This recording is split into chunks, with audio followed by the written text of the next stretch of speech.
எல்லாருக்கும் நன்றி. தொடர்ந்து இது 4வது வாரமா நம்ம இந்த யோகி சுயசரிதம்ங்கிற இந்த அற்புதமான ஒரு புத்தகத்தை நம்ம பார்த்துட்டு இருக்கோம். இந்த புக் கிளப் செஷனோட முக்கியமான நோக்கமே இந்த மாதிரியான புத்தகங்களை வந்து நீங்க வாங்கி படிக்கணும் அப்படிங்கறதுதான். ஏன்னா இந்த செஷன்ல வந்து எல்லா விஷயத்தையும் கவர் பண்ண முடியுங்கிறது வந்து சொல்ல முடியாது. நிறைய விஷயங்கள் இருக்கு, நிறைய ஆன்மீக கருத்துக்கள் இருக்கு. இது வந்து வெறும் கதை வடிவத்துலதான் இருக்கு அப்படின்னு சொல்லிட்டு அப்படியே விட்டுட்டு போக முடியாது. ஏன்னா அதுல வந்து நிறைய மகான்களை பாக்குறாரு. அவரோட வாழ்க்கையில அவர் சந்திச்ச எல்லா மகான்கள்ட்ட இருந்தும் நிறைய விஷயங்கள் கத்துக்கிறாரு. அவர் கத்துக்கிட்ட எல்லா விஷயங்களையுமே வந்து தொகுத்து நம்மளுக்கு இந்த ஒரு புக்கு மூலமா நம்மளுக்கு கொடுத்திருக்காரு. அப்படிங்கும் போது நம்ம நேரடியா அவங்கள போய் நம்ம பார்க்கணும்னு கூட அவசியம் இல்லை. அவங்க கிட்ட இருந்து வந்த எல்லா கருத்துக்களுமே நம்ம வந்து இதன் மூலமா நம்ம இந்த புத்தகத்தின் மூலமா நம்ம தெரிஞ்சுக்கிறோம். அப்போ அவ்வளவு அற்புதமான இந்த புத்தகத்தை வந்து எல்லாருமே வாங்கி படிச்சு பாருங்க. ஆஹ் ஏற்கனவே நம்ம 3 வாரமா இந்த புத்தகத்தை பார்த்துட்டு இருக்கோம். இதுல எவ்வளவு விஷயங்கள் இருக்கு, எவ்வளவு அதிசயங்கள் அவர் வாழ்க்கையில நடந்துகிட்டு இருக்கு அப்படிங்கறதெல்லாம் நம்ம அவளுக்கு வந்து கேட்டு தெரிஞ்சுக்கிட்டு இருக்கோம் இல்லையா? அது தொடர்ந்து நீங்க வந்து இத படிக்கும் போது இன்னும் நிறைய புரிதல்கள் கிடைக்கும் உங்களுக்கு. உங்க வாழ்க்கை சூழலுக்கு தேவையான ஏதாவது ஒரு விஷயம் அதுல இருந்து கிடைக்கும். அதனால தொடர்ந்து இதை வந்து படிங்க. அதான் என்னோட தாழ்மையான கருத்து. சரி, நம்ம வந்து இன்னைக்கு செஷனுக்குள்ள போலாம். நம்ம போன வாரம் யோகானந்தர், அதாவது முகுந்தன் வந்து அவங்களோட காசில அவர் இருந்த ஆசிரமத்தை விட்டு வெளியே கிளம்புறாரு. அதோட முடிச்சிருந்தோம் இல்லையா?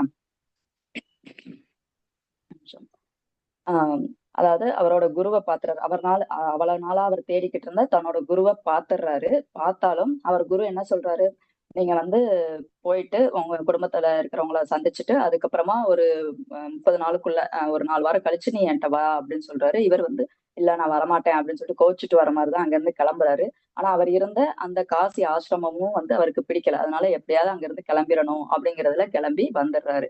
எங்க வர்றாரு அப்படின்னா, கல்கத்தால அவங்க அப்பா இருக்காரு. ஆனா இவர் வந்து ஆக்ரால இருக்கிற அவங்க அண்ணாவோட குடும்பம் வந்து இப்ப ஆக்ரால இருக்காங்க. ஆக்ரால அவர் வேலை பார்த்துட்டு இருக்காரு. அதனால ஆக்ராவுக்கு போறாரு. ஆக்ரால யார் யார் போறாங்க? இவங்க முகுந்தனும் ஜிதேந்திராங்கிற அவர் முகுந்தனோட அந்த நண்பர் இருக்காரு இல்லையா? காசில அவர் கூடவே இருந்தார் இல்லையா? அந்த நண்பரும் சேர்ந்து 2 பேரும் சேர்ந்து முகுந்தனோட அண்ணா அனந்தா வீட்டுக்கு ஆக்ராவுக்கு போறாங்க. அனந்தாவை பத்தி ஏற்கனவே தெரியும். இவர் வந்து இந்த மாதிரி முகுந்தன் வந்து அடிக்கடி இமயமலை போனோம் இது அப்படிங்கிற மாதிரி சொல்லும் போதெல்லாம் வந்து ரொம்ப கண்டிப்பா அவரை ஃபாலோ பண்ணி அவரை வந்து திருப்பி கூப்பிட்டு வருவது முகுந்த அனந்தா தானே.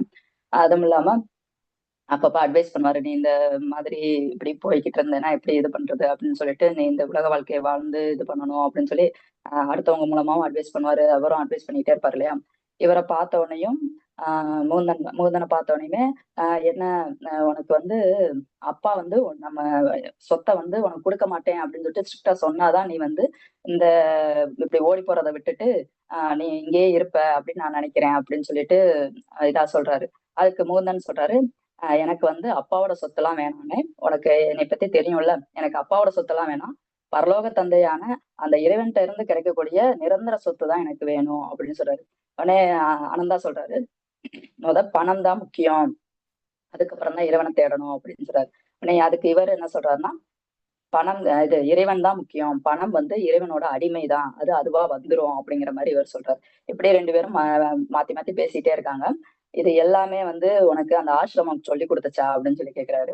உடனே எனக்கு அந்த ஆசிரமத்துல இருந்து நிறைய பாடங்கள் நான் கத்துக்கிட்டேன். ஆனாலும் இது எல்லாமே வந்து என்னோட கருத்து அப்படிங்கிற மாதிரி சொல்றாரு. அதுக்கப்புறம் அப்ப நீ வாரணாசியை விட்டு அந்த காசியை விட்டு மொத்தமா கிளம்பி வந்துட்டியா, இனிமேல் நாங்க போக மாட்டியா அப்படின்னு சொல்லி கேக்குறாரு. நான் இனிமேல் அங்க போக மாட்டேன். ஆனா என்னோட குருவை நான் அங்க சந்திச்சுட்டேன். அவர் வந்து இங்கதான் பக்கத்துல செராம்பூர்ல இருக்காரு. நான் அந்த குருவை போய் பார்க்க போறேன் அப்படின்னு சொல்லிட்டு அவரோட இருக்க போறேன் இனிமேலு அப்படின்னு சொல்லிட்டு சொல்வார். சொன்ன உடனேயும் சரி அப்படின்னு சொல்லிட்டு, அடுத்து என்ன பிளான் இருக்கு உனக்கு? இப்படிதான் நீ ஊர் சுத்தணும்னு நினைப்பியே, அடுத்து என்ன பிளான் உனக்கு அப்படின்னு சொல்லி கேட்டோன்னே, இங்க இருக்கிற ஆக்ராவை சுத்தி பார்த்துட்டு அதுக்கப்புறம் நான் செராம்பூர் போயிடுவேன், என்னோட குருகிட்ட போறேன் அப்படிங்கிற மாதிரி சொல்றாரு. உடனே சரி, ஜிதேந்திராவும் சேர்ந்து நாங்க 2 பேரும் சேர்ந்து போயிடுவோம் அப்படின்னு சொல்லிட்டு இருக்காங்க. சரி, நான் இன்னைக்கு நைட் முடிஞ்சு அடுத்த நாள் காலையில சாப்பிட்டுட்டு இருக்கும் போது மறுபடியும் அவங்க அண்ணன் ஆரம்பிக்கிறாரு. அப்பா உனக்கு அப்பாவோட சொத்தெல்லாம் வேண்டாம்னு நினைக்கிறியா? அவன் அப்பாவோட சொத்தை நீ வந்து சார்ந்து இருக்கல அப்படின்னு நினைக்கிறியா அப்படின்னு சொல்லி கேட்கிறாரு. உடனே இவரு, நான் இறைவனை மட்டும்தான் சார்ந்து இருக்கிறேன், மத்த எதையுமே நான் வந்து சார்ந்து இருக்கல அப்படின்னு சொல்லி சொல்றாரு. அப்படியா, இதை நம்ம பரிசோதனை பண்ணி பாத்துடலாமா? ஏன்னா நீ இந்த பேசுறதெல்லாம் வந்து இந்த நடைமுறை வாழ்க்கைக்கு ஒத்து வராது அப்படின்னு சொல்றாரு. இல்ல, நான் வந்து நீ என்ன பரிசோதனை பண்ணாலும் பரவாயில்ல, நான் அதை ஏத்துக்கிறேன் அப்படின்னு சொல்றாரு. சரி, அப்ப நீயும் ஜிதேந்திராவும் இப்பவே வந்து பிருந்தாவனத்துக்கு போறதுக்கு நான் வந்து உங்களை ட்ரெயின் ஏத்தி விட்டுறேன். ஆனா உங்க கையில ₹1 கூட நான் குடுக்க மாட்டேன். அது செலவுக்கோ இல்ல சாப்பாட்டுக்கோ எதுக்குமே நான் வந்து உங்களுக்கு எந்த ஒரு இதுவுமே குடுக்க மாட்டேன். அங்க போயி நீங்க இந்த மாரி ஒரு இக்கட்டான சூழல்ல வந்திருக்கோம் அப்படிங்கிறத யார்ட்டயும் சொல்லக்கூடாது. யார்ட்டயும் நீங்க உதவி கேட்கக்கூடாது.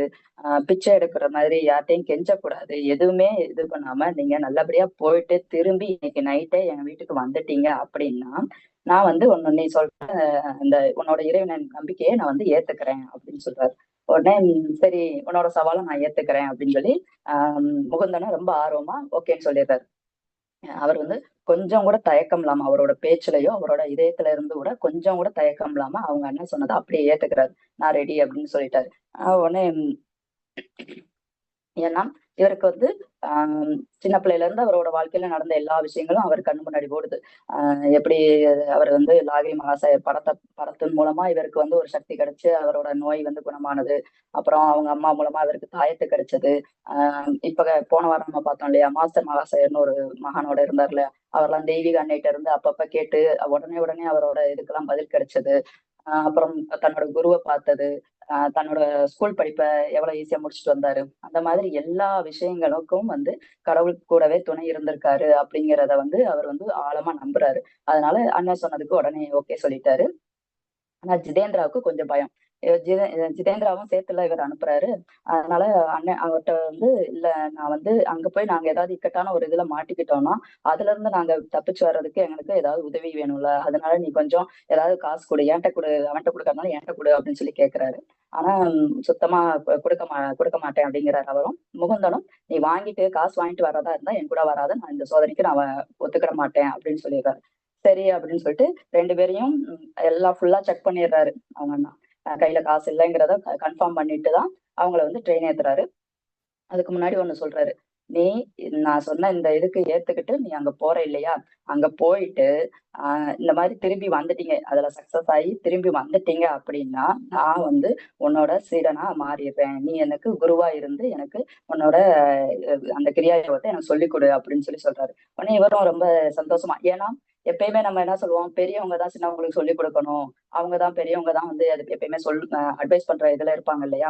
ஆனா இப்ப என்ன சொல்றாரு, தம்பிய வந்து நீ வந்து குருவா இருந்து எனக்கு சொல்லிக் குடு அப்படின்னு சொன்னோனயும், முகுந்தனுக்கு ரொம்ப ஆசையா போச்சு. ஓகே, நான் இந்த இதுக்கு சவாலுக்கு ஏத்துக்கிறேன். நான் வந்து கிளம்புறேன் அப்படின்னு சொல்லிட்டு ட்ரெயின் ஏறிடுறாங்க.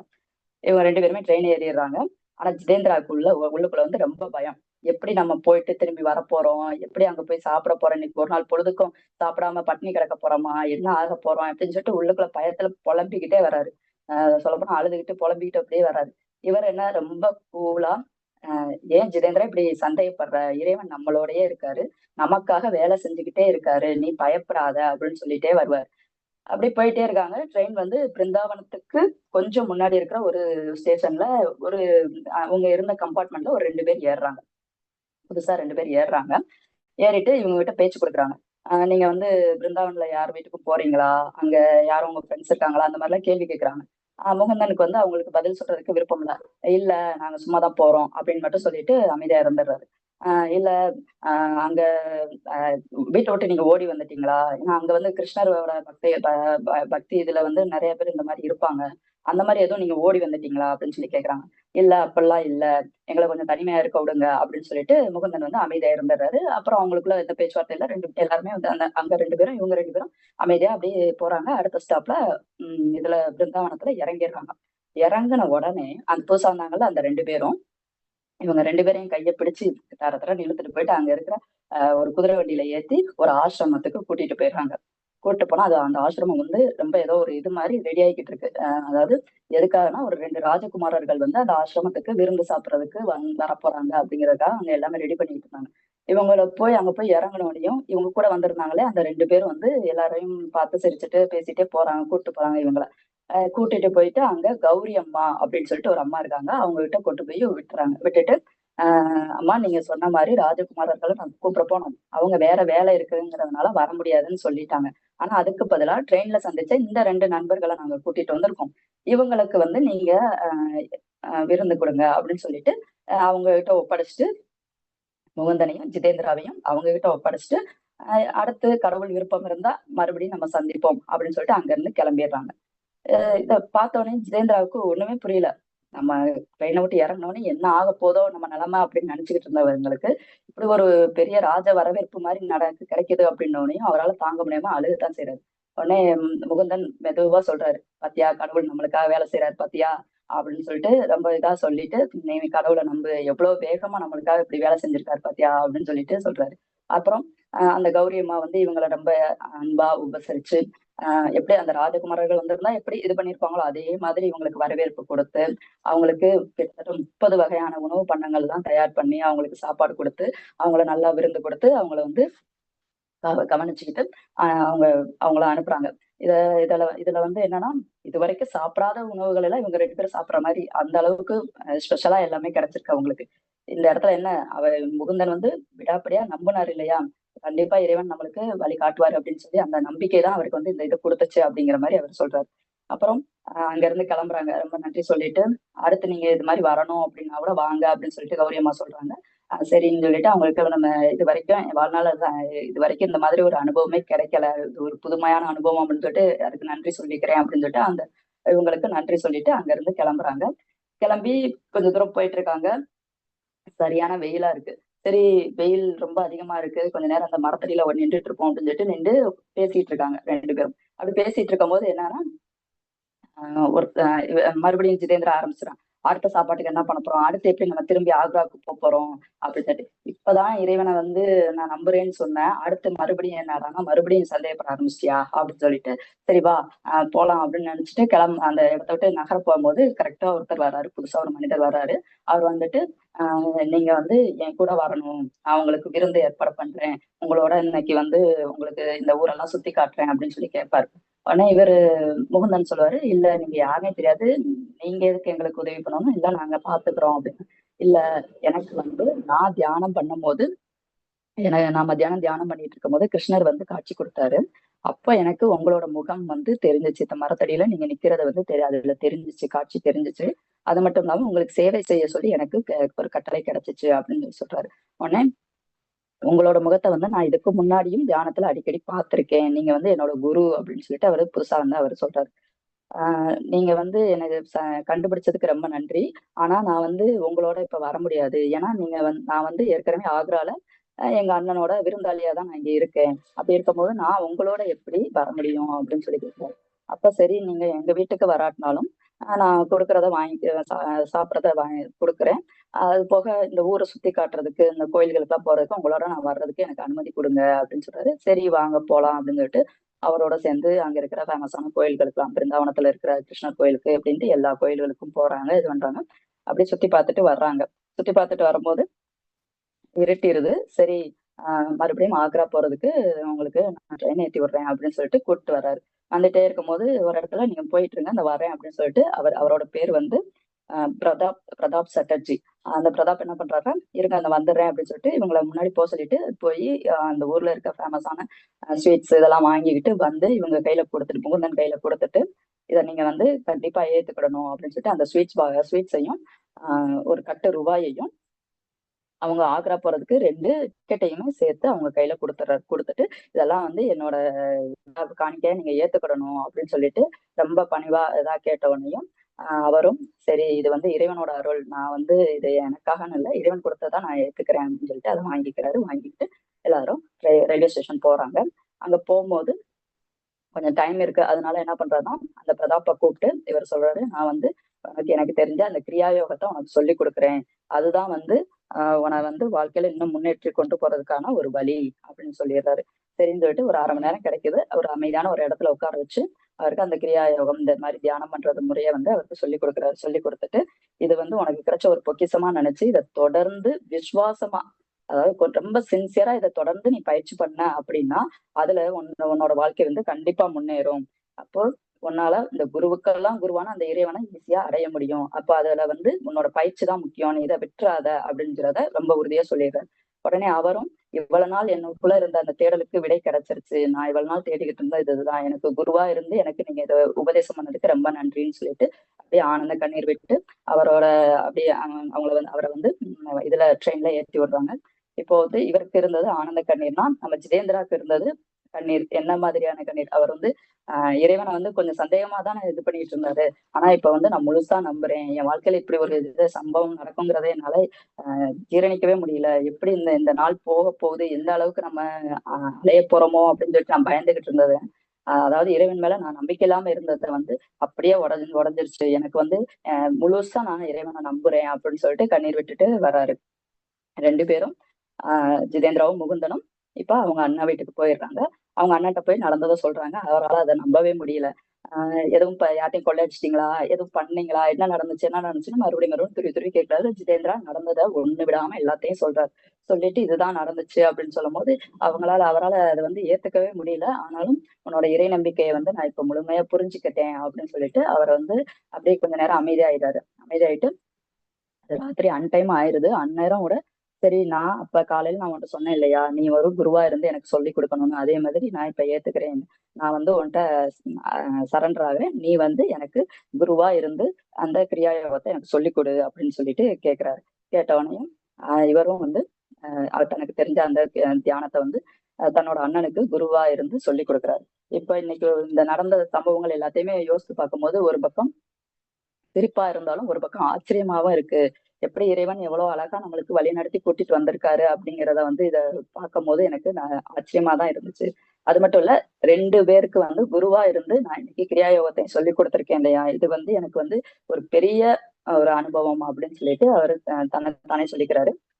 அப்புறம் சரி அடுத்த நாள் காலையில சரி நாங்க வந்து ஆக்ரால இருக்கிற இதுக்கு தாஜ்மஹால சுத்தி பார்த்துட்டு நாங்க செராம்பூர் போறோம் அப்படின்னு சொல்லிட்டு அவங்க அண்ணன்ட்ட இருந்து கிளம்புறாங்க. அண்ணன் வீட்டுல இருந்து கிளம்புறாங்க. கிளம்பி போய் ஆக்ராவ இது சாரி தாஜ்மஹாலை சுத்தி பார்க்குறாங்க. சுத்தி பார்த்துட்டு கிளம்பலாம் அப்படின்னு நினைக்கும்போது, இவரு ஜிதேந்திரா சொல்றாரு, "எனக்கு வந்து எங்க வீட்டுக்கு போகணும்னு ஆசையா இருக்கு. ரொம்ப நாள் ஆச்சு. அதனால நான் வீட்டுக்கு போயிட்டு அப்புறமா உன்னோட குருவ நான் வந்து பார்க்க வரேன். நீ வந்து செராம்பூர் போய் உன்னோட குருவ பாரு" அப்படின்னு சொல்லிட்டு அவர் கலண்டுக்கிட்டாரு. இவர் மட்டும் அப்ப என்ன பண்றாருன்னா, சரி நம்ம குருவ போய் பார்க்க போலாம். ஏற்கனவே குரு சொல்லியிருந்தாரு இல்லையா?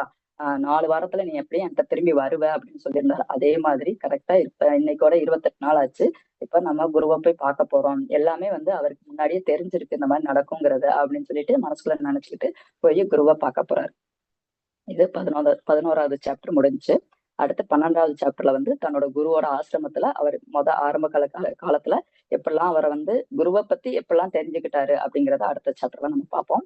இப்ப அவரு வந்து செராம்பூர்ல இருக்க அந்த குருவோட வீட்டுக்கு போய் நுழையிறாரு. நுழைஞ்ச உடனே அங்க குரு வந்து ரொம்ப அன்பா, "நீ வந்துட்டியா?" அப்படின்னு சொல்லிட்டு ரொம்ப அன்பா கூப்பிடுறாரு. "ஆமா குருவே, நான் உங்ககிட்ட அப்படியே என்னை அர்ப்பணிக்கிறதுக்காக நான் வந்துட்டேன்" அப்படின்னு சொல்லிட்டு, "உங்கள நான் பின்பற்றுறதுக்காக நான் வந்துட்டேன்" அப்படின்னு சொன்ன உடனேயும், "நீ தான் நான் சொல்றத கேட்க மாட்டியே" அப்படின்னு சொல்லிட்டு, "இல்ல, இல்ல. நீங்க இனிமேல் என்ன சொன்னாலும் உங்களோட விருப்பத்த வந்து நான் என்னோட கட்டளையா ஏத்துக்கிட்டு அப்படியே நான் செய்யறதுக்கு தயாரா வந்திருக்கேன்" அப்படின்னு சொல்றாரு. அப்படின்னா, அப்போ உன்னோட வாழ்க்கைய முழுசா என்ட்ட ஒப்படைக்கிற. அப்ப நான் உன்னோட வாழ்க்கைய வந்து பொறுப்பேத்துக்கிடணும். உன்னைய நான் சரி பண்றதுக்கான எல்லா பொறுப்பையும் நான் ஏத்துக்கிடணும் இல்லையா? அப்படின்னு சொல்லி கேட்கிறாரு. ஆமா. எனக்கு வந்து நீங்க வந்து நான் வந்து அந்த ஒரு சுமைய வந்து நான் உங்களுக்கு குடுக்குறேன். என்னோட வாழ்க்கைய வந்து உங்களுக்கு அப்படியே அர்ப்பணிக்கிறேன் அப்படிங்கிற மாரி சொல்றாரு. சொன்னோனே ரொம்ப சந்தோஷம். என்னோட முதல் விருப்பம் என்னன்னா, நீ வந்து காலேஜுக்கு போய் படிக்கணும் அப்படின்றாரு. உடனே இவருக்கு ஐய்யய்யோ! மறுபடியும் படிப்பா?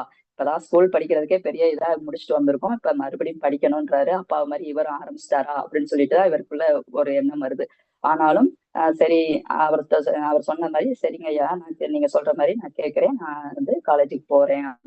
நீ கல்கத்தால இருக்கிற ஒரு காலேஜ்ல படிச்சுக்கோ. ஏன்னா, அடுத்து பிற்காலத்துல நீ வந்து அமெரிக்கா போன்ற மேலை நாடுகளுக்கு போகும்போது, அங்க வந்து இந்த அறிவு வந்து கண்டிப்பா பயன்படும். இங்க இருக்கிற இந்த யோகத்த, இங்க ஞானத்த வந்து நீ அங்க கொண்டு போய் சேர்க்கணும்னா, அங்க வந்து நீ இயல்பா பேசுறதுக்கோ, இல்ல அங்க இருக்கிற உங்களோட கலந்து இது பண்றதுக்கு, இந்த படிப்பு வந்து கண்டிப்பா உனக்கு கை கொடுக்கும் அப்படிங்கிறாரு. என்னைய என்னோட வாழ்க்கைய பத்தி உங்களுக்கு தெரியும். அதனால நீங்க வந்து சொல்ற எல்லாத்தையும் நான் ஏத்துக்கிறேன் அப்படின்னு சொல்லிட்டு, சரிங்க ஐயா. நீங்க சொல்றதுபடி நான் காலேஜ்ல சேர்ந்துடுறேன் அப்படின்னு சொல்றாரு. நீ காலேஜுக்கு போனாலுமே நீ உனக்கு டைம் கிடைக்கும் போதெல்லாம் இங்க வந்து போய்க்கோ. பக்கத்துல தானே இருக்கு செராம்பூர். அதனால நீ அப்பப்ப வந்து போய்க்கோ. அ காலேஜ் படிப்பையும் படிச்சுக்கோ. இங்கேயும் ஆசிரம வாழ்க்கையையும் நீ புரிஞ்சுக்கோ அப்படின்னு சொல்றாரு. சரிங்கய்யா அப்படின்னு சொல்லிட்டு, ஆனா எனக்கு ஒண்ணே ஒண்ணு நான் வந்து இறைவன பார்க்கணும். அதுக்கு என்ன பண்ணணுங்கிறத மட்டும் நீங்க எனக்கு வழிகாட்டணும் அப்படின்னு சொல்றாரு. எனக்கு இறைவன காட்டுறேன் அப்படின்னு நீங்க உறுதிமொழி குடுங்க. நான் இப்பயே போய் காலேஜ்ல சேர்றேன் அப்படிங்கிற மாரி சொல்றாரு. உடனே அ உடனே பதில் சொல்ல முடியல குருவால. ஏன்னா, இறைவனை வந்து இப்படிதான் இருப்பாரு அப்படின்னு யாராலையும் வந்து அறுதிட்டு சொல்ல முடியாது. இறைவன் வந்து எங்கேயுமே நிறைஞ்சிருக்கக்கூடியவர். அவரை வந்து நம்ம அவங்கவங்க அனுபவத்தின் மூலமா தான் உணர்ந்து கொள்ள முடியும். அதை வந்து நான் வந்து இப்படிதான் அப்படின்னு சொல்லி நான் வந்து சொல்லிட முடியாது அப்படிங்கிறத சொல்றாரு.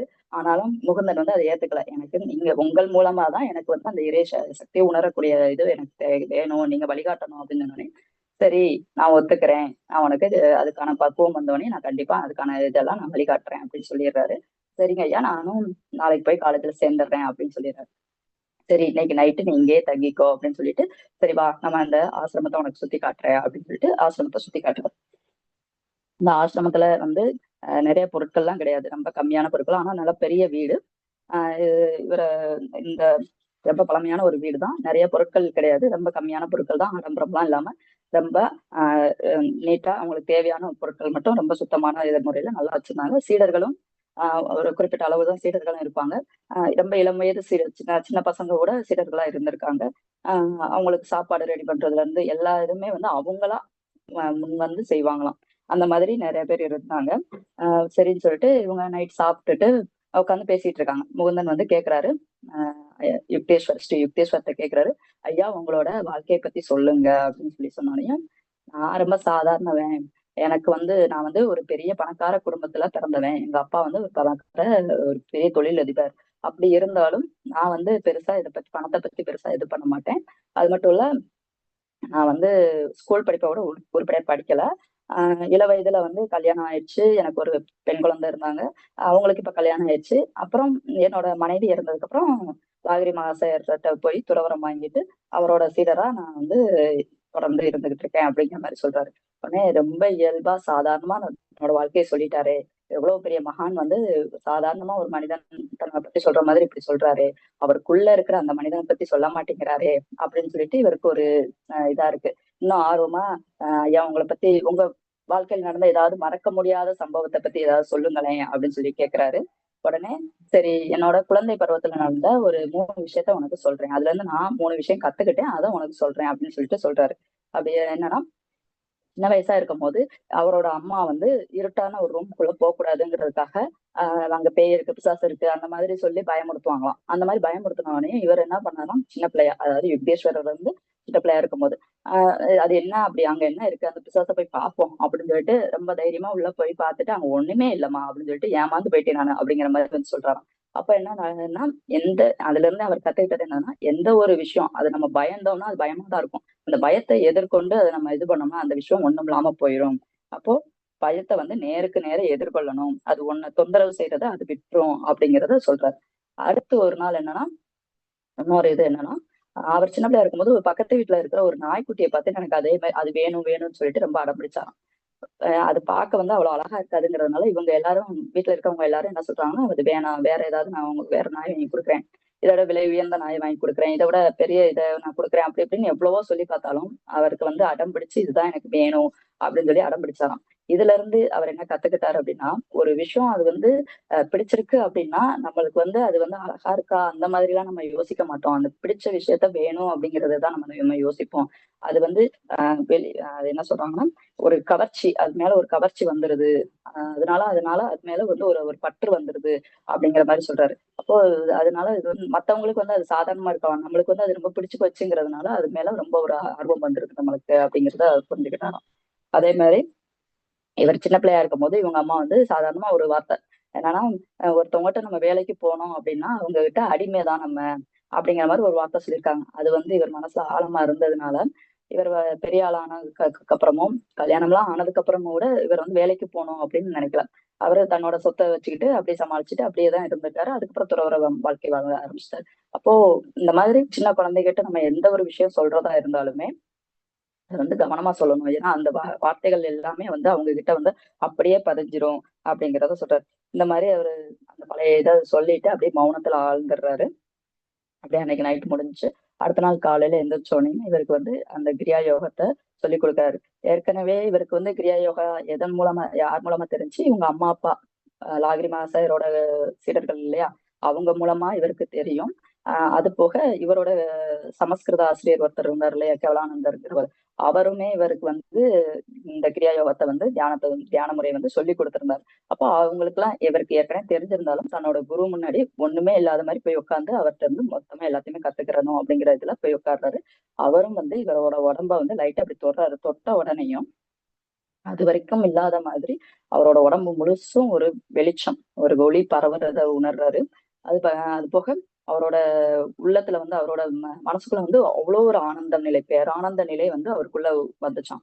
அவரோட இதயம் வரைக்கும் அது ஊடுருவி போற மாதிரி ஒரு பெரிய பேரானந்த நிலை அவருக்கு கிடைச்சுச்சாம். இது வந்து அவருக்கு புது அனுபவமா இருந்துச்சு. ஏற்கனவே அவர் தியானம் பண்ணிக்கிட்டு இருக்கவர் தான். ஆனா இவரோட குருவின் மூலமா அவருக்கு வந்து இந்த மாதிரி ஒரு புது அனுபவம் கிடைச்சிச்சு அப்படிங்கிறாரு.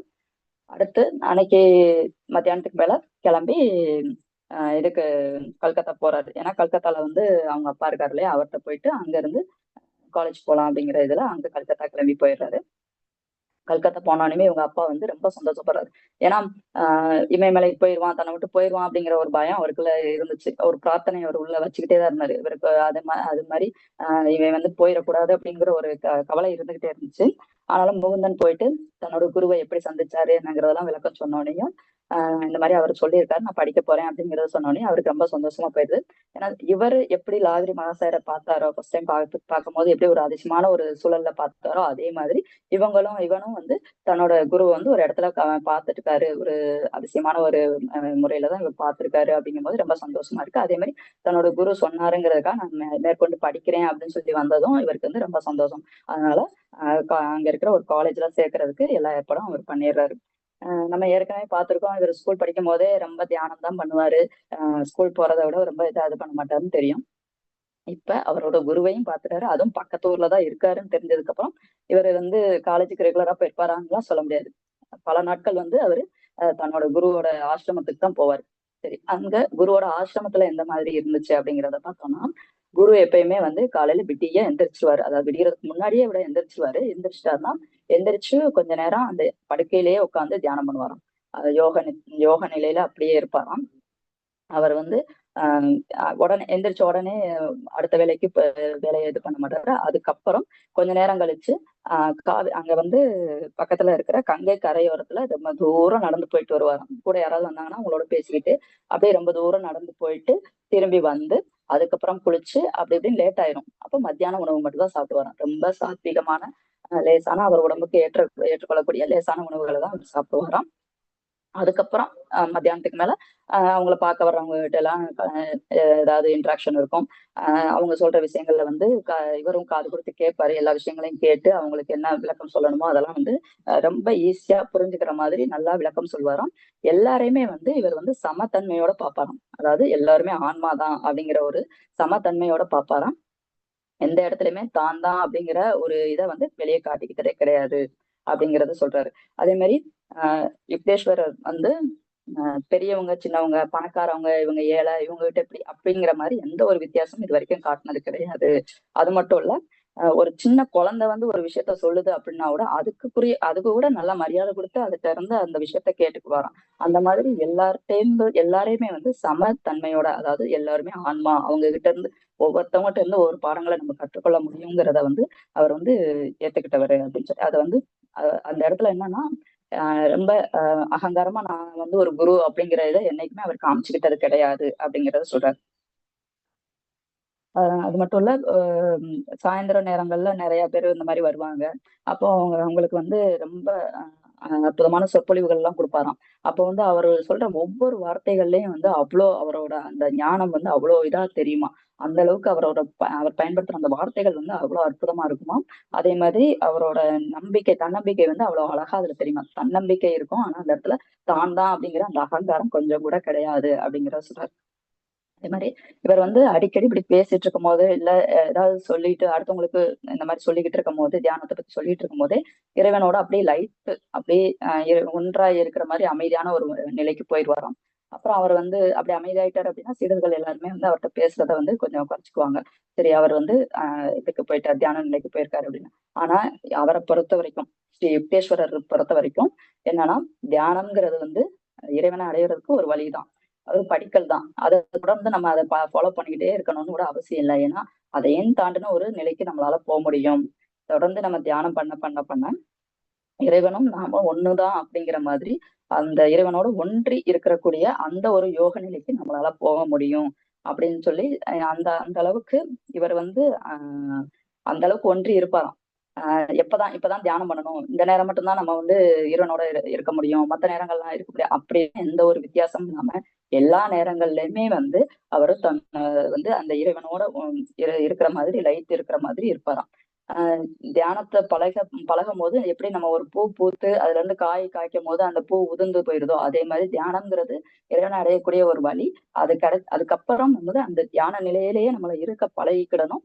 இறைவனோட அந்த ஒன்றி இருக்கக்கூடியவங்களா மாறிடணும் அப்படின்னு சொல்லி அவர் எப்பயுமே சொல்வாராம்.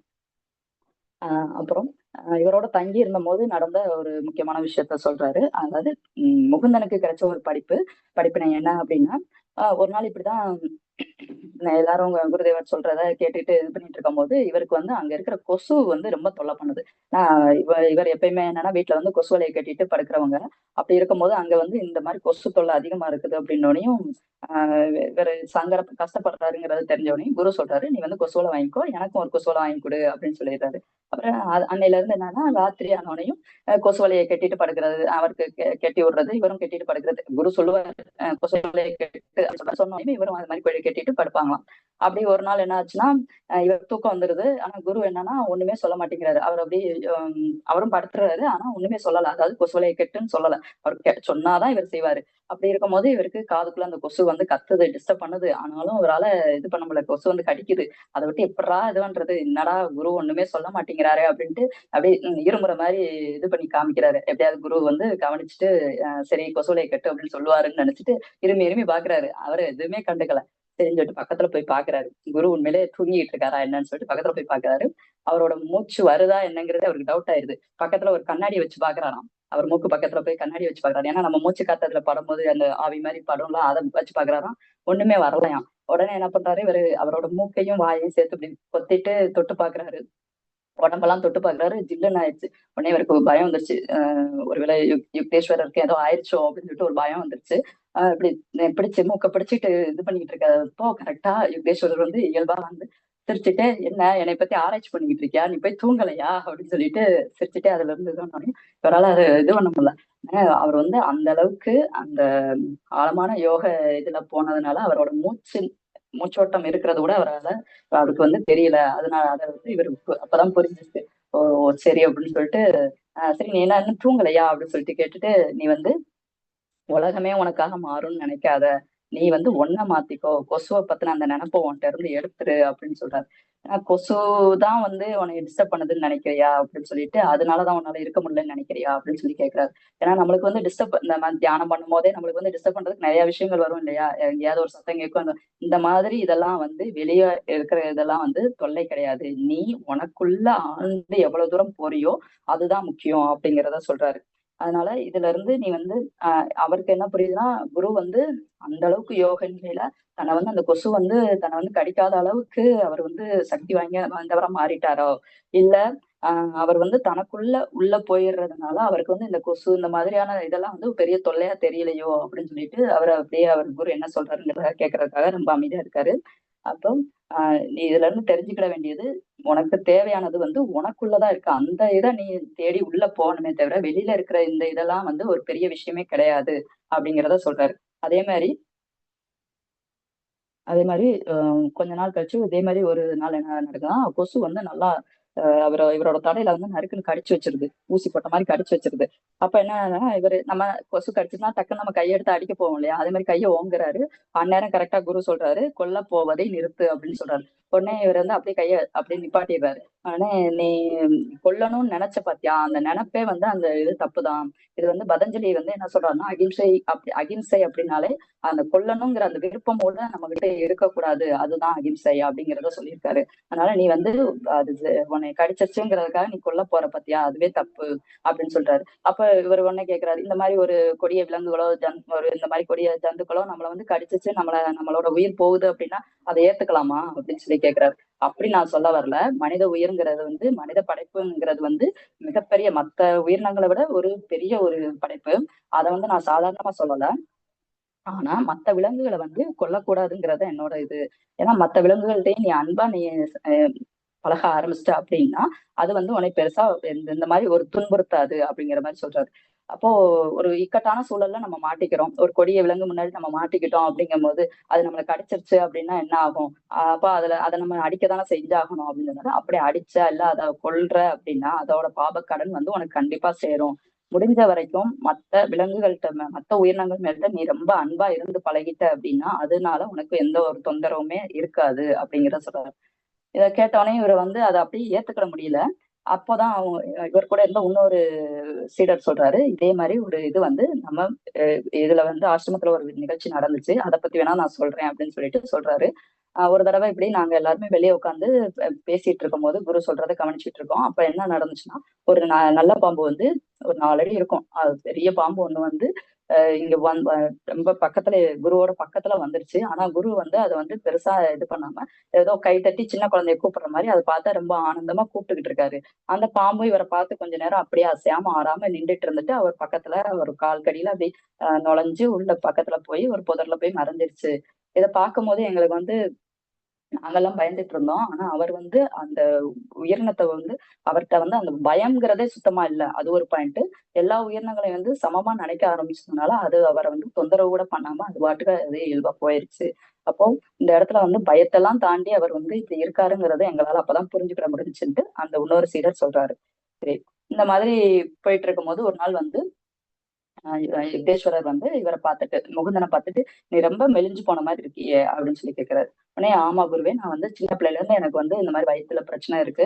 ஏதாவது வயிற்று கோளாறு வந்துகிட்டே இருக்கும். அதனால என்னால வந்து இப்படிதான் நான் எப்பயுமே ஒல்லியா தான் இருப்பேன். ரொம்ப இதா திடகாத்திரமாலாம் நான் இருக்க மாட்டேன்." அப்படின்னு சொல்லி சொல்லுவாரா. அத சொன்னோனே, அது எல்லாம் மருந்துங்கிறது வந்து ஒரு குறிப்பிட்ட அளவுக்கு தான் பயன்படும். அதையும் தாண்டின ஒரு சக்தி இருக்குது இல்லையா? அந்த எல்லையற்ற பரம்பொருள், அந்த உயிர் சக்திய பத்தி நீ என்ன நினைக்கிற? அத நீ முழுசா நம்பு. அது உன்னோட உடம்புக்கு வந்து தேவையான அளவு ஆற்றல குடுக்கும். நீ நல்லா திடமா இருக்கிறதா நம்பு அப்படின்னு சொல்லி சொல்லுவாரு. சரி அப்படின்னு சொல்லிட்டு அவர அந்த அட்வைஸ் பண்ணிட்டு அவர வந்து உத்து பார்த்துட்டே இருக்காரு. அப்போ அவரோட கண் மூலமா நம்மளுக்கு ஏதோ ஹீலிங் நடக்குது அப்படிங்கிற மாரி இவரும் அப்படியே பார்க்குறாரு. கொஞ்ச நாள் கழிச்சு ஒரு கிட்டத்தட்ட ஒரு 2 வாரம் கழிச்சு, ஆ முகுந்தன் வந்து முன்ன இருந்தத விட ரொம்ப திடகாத்திரமா நல்லா ஆரோக்கியமா இருக்கிற மாரி அவருக்கு அவரோட உடம்பே மாறுன மாரி இருந்துச்சு. உடனே அவர வந்து குரு வந்து அவருக்கே இவர வந்து அதாவது அவரோட கண் பார்வை மூலமாவே சரி பண்ணிட்டாரு அப்படிங்கிற மாரி இவருக்கு தோணுது. இந்த மாரி நெறைய இடங்கள்ல வந்து ஆ யுக்தேஸ்வரர் வந்து நெறைய இந்த மாரி அதிசயங்கள் நடத்துறதெல்லாம் இவர் அதாவது மத்தவங்களுக்கு ஹீலிங் பண்ணி விடுறதெல்லாம் இவர் பார்த்திருக்காரு. இவருக்கும் அந்த மாரி நடந்த உடனே இவர் வந்து அத வந்து ரொம்ப அவருக்கு வந்து ரொம்ப நன்றி சொல்றாரு. ஆனாலும் அப்போ வந்து என்ன சொல்றாருன்னா, என்னோட வாழ்க்கையில இதே மாரி ஒரு விஷயம் நடந்துச்சு. யாரோடதுன்னா, யுக்தேஸ்வரர் வாழ்க்கையில இதே மாரி ஒரு விஷயம் நடந்தத வந்து அவரு அந்த கதைய சொல்றாரு.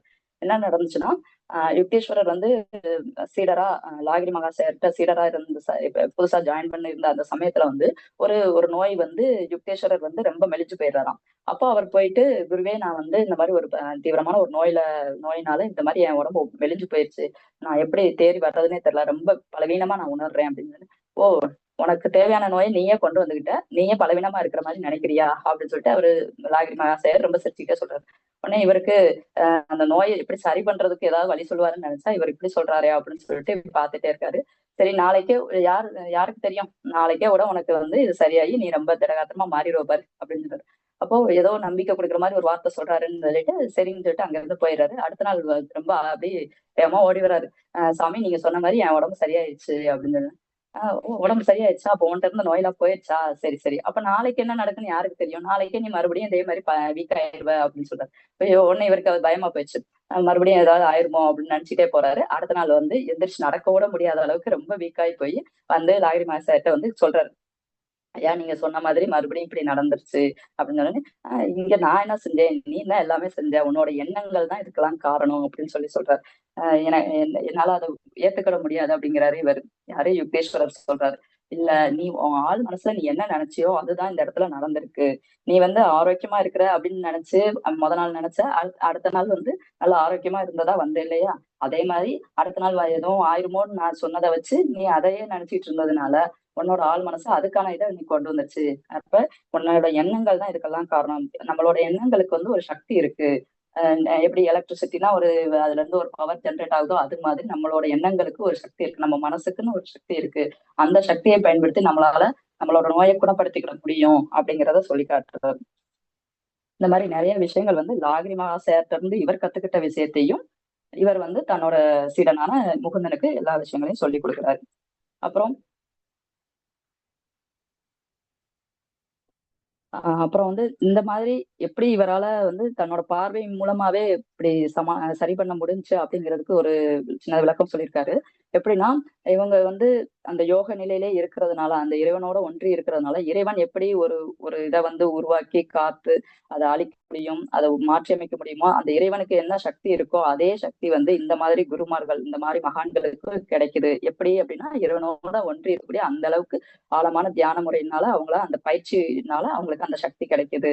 அது மூலமா தான் இவர் வந்து அந்த தன்னோட பார்வை மூலமாவே முகுந்தனுக்கு வந்து அந்த நோய வந்து அதாவது முகுந்தன வந்து சரி பண்ணியிருக்காரு அப்படிங்கிறத அவர் புரிஞ்சுக்கிறாரு. அப்புறம் எல்லா எல்லாருமே வந்து விஞ்ஞானத்துல வந்து எல்லா விதிகளையும் வந்து சொல்லுவோம். இத இப்படி இதுன்னு ப்ரூவ் பண்ணி காமிப்பாங்க. ஆனா அந்த விஞ்ஞானத்துக்கும் மேல ஒரு இது இருக்கு. அத வந்து புரிஞ்சுக்கிறது வந்து ஞானிகளால மட்டும் தான் முடியும். அதுக்கு முறையான யோக பயிற்சி கண்டிப்பா வேணும் அப்படிங்கிறத சொல்றாரு. இப்படி ஒரு நாள் என்ன நடந்துச்சுன்னா, இவரு ஏதோ சொல்லிட்டு இருக்காரு. யுக்தேஸ்வரர் வந்து சொல்லிக்கிட்டு இருக்காரு. முகுந்தன் அங்க கவனிச்சு கேட்டுட்டு தான் இருக்காரு. ஆனா, இவர் என்ன சொல்றாருன்னா, "நீ இங்க இல்ல" அப்படின்னு சொல்லிட்டு சத்தமா சொல்றாரு. முகுந்தன பார்த்து. உடனே இவருக்கு பயமாயிருச்சு. "இல்ல சாமி, நான் இங்க தான் இருக்கேன். இல்ல குருவே, நான் இங்க தான் இருக்கேன்.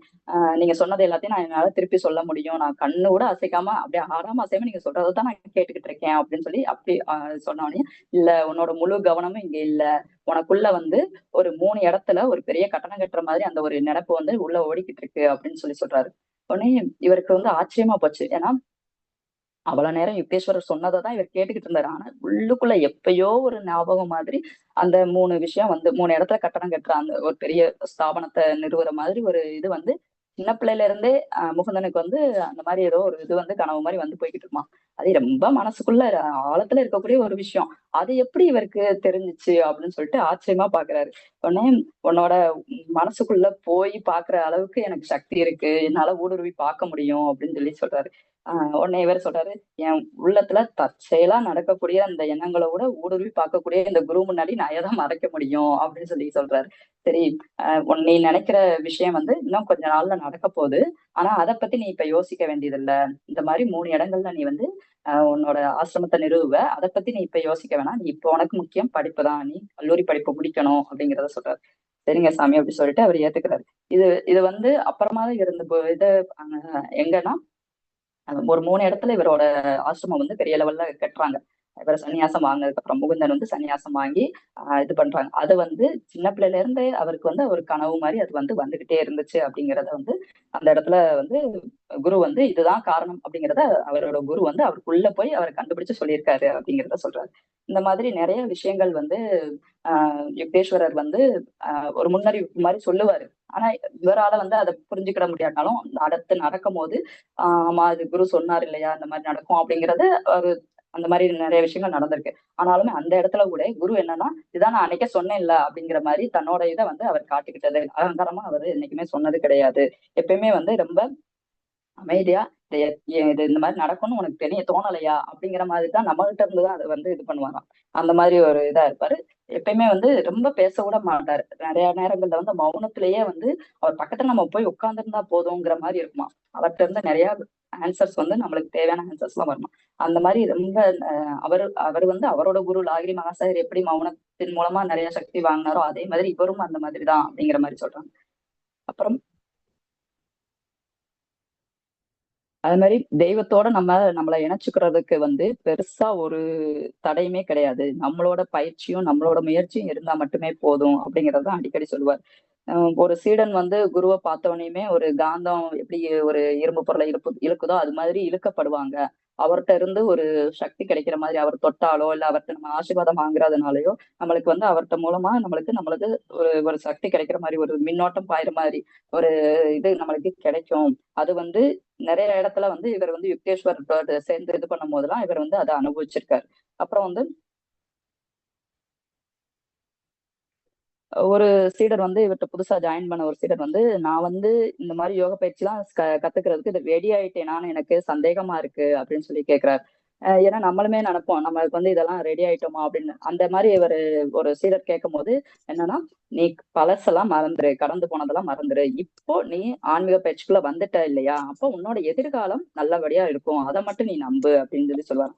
இவர் வந்து சின்ன பசங்களா இருந்தாலுமே அவங்களுக்கு வந்து சரியான, அதாவது சின்ன வயசுனா 6 வயசு 16 வயசு அந்த மாதிரி சின்ன வயசுக்கு பசங்களை கூட இவரோட சீடர்களை ஏத்துக்கிட்டு அவங்கள கரெக்டான அவங்களோட வாழ்க்கையை வந்து கரெக்டா கொண்டு போகணுங்கிறதுல வந்து ரொம்ப முயற்சி பண்ணுவாராம். அது மாதிரி தன்னோட சீடர்கள் வந்து எந்த சேவையும் செய்யணும் அப்படிலாம் நினைக்க மாட்டாரு. அதாவது தன்னோட ட்ரெஸ்ஸை துவைச்சு போடணும் அந்த மாதிரி எல்லாம் எதுவுமே நினைக்க மாட்டாராம். அவரோட வேலையை அவரே செஞ்சுட்டு அவர் வாட்டுக்கு இது பண்ணிக்குவாராம். சீடர்கள் செஞ்சாங்கன்னாலும் ஓகே அப்படின்னு சொல்லிட்டு அதை வந்து மறுத்து பேச மாட்டாராம். அதே மாதிரி இவருக்கு வந்து நிறைய லாங்குவேஜ் தெரியும். ஒரு பிரெஞ்சு, பெங்காலி, ஹிந்தி, இங்கிலீஷ், சமஸ்கிருதம் இப்படி நிறைய லாங்குவேஜ் தெரியும். மாணவர்களுக்கு அதாவது சீடர்களுக்கு வந்து எந்த மாதிரி இதை சொல்லி கொடுத்தா புரியுங்கிறதுக்கு ஏத்தாப்புல அந்த லாங்குவேஜ்ல அவ்வளவு எளிமையா அவருக்குன்னு ஒரு வழியில அவர் சொல்லி கொடுத்து அவர் வந்து புரிய வைப்பாராம். அதே மாதிரி நம்ம உடம்ப பத்தி ரொம்ப கவனம் வைக்கணும் அப்படின்னு கூட அவசியம் இல்லை அப்படிங்கிற ஒரு இது சொல்லுவாரு. ஆனாலும் உடம்பும் மனசும் ரெண்டும் நல்லா ஆரோக்கியமா இருந்தாதான் நம்ம ஆன்மீக வழியில முன்னேற முடியும். அதனால பட்னி கிடக்கிறது, அதாவது இந்த உண்ணாவிரதம் இருக்கிறேன் அப்பதான் இறைவன் அடைய முடியும் அப்படிங்கிற அந்த கான்செப்டை வந்து இவர் வந்து ஏத்துக்கிற மாட்டாராம்.